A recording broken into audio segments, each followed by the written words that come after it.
Welcome to this Outer Wilds speedrunning tutorial on Vessel Clip. Vessel Clip is a trick which involves getting through the door of the vessel before it loads in. This video covers 3 setups for Vessel Clip, a console exclusive backup/alternative strat, and the PC alternative strat. The beginner setup is to fly over to the window after the last coordinate is input. Face the door and begin accelerating towards it. Trigger the warp as you fly past it. You then have to adjust your flight as best you can during the warp. Once the warp is complete, you will need to repress whatever buttons you were holding, as inputs are not conserved. If you hit the floors, walls, or any other collision, you will most likely lose all your speed. The standing setup is to walk over to this spot and face the door. When the warp is ready to be triggered, fly forward, then quickly turn around and trigger the warp while flying backwards.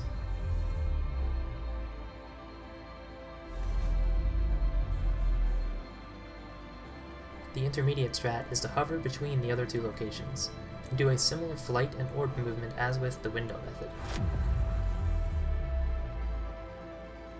If you get through the door, you have successfully performed Vessel Clip.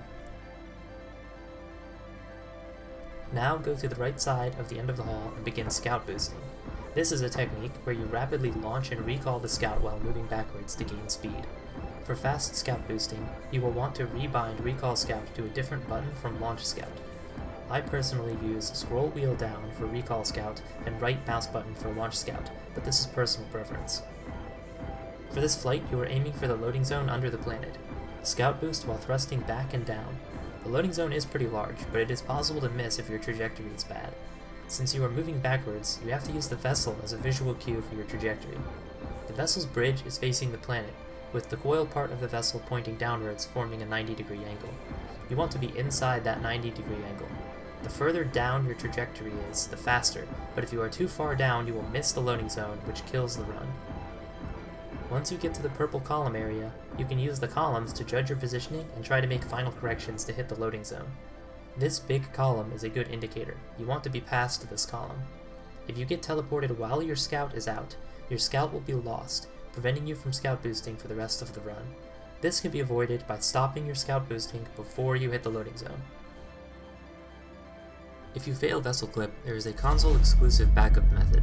On console, the physics frame rate is 30 FPS instead of 60 FPS, which makes clipping through collision easy. Fly up to the ceiling as far from the door as you can, then simply ram into the door with as much speed as you can. If you are lucky, you clip through it.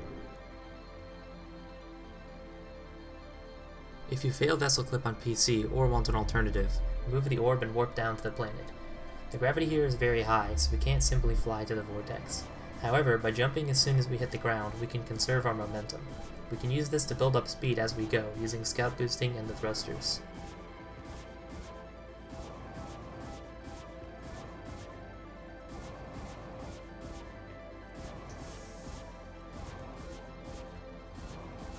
Once you see on the minimap that you are close to the South Pole, you should turn around and slow down to avoid crashing into the rocks and dying.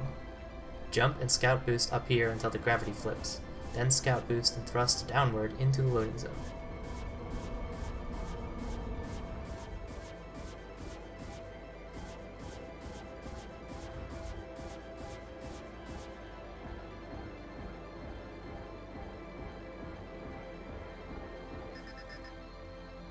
You have now reached the Quantum Observatory and can proceed to finish the run.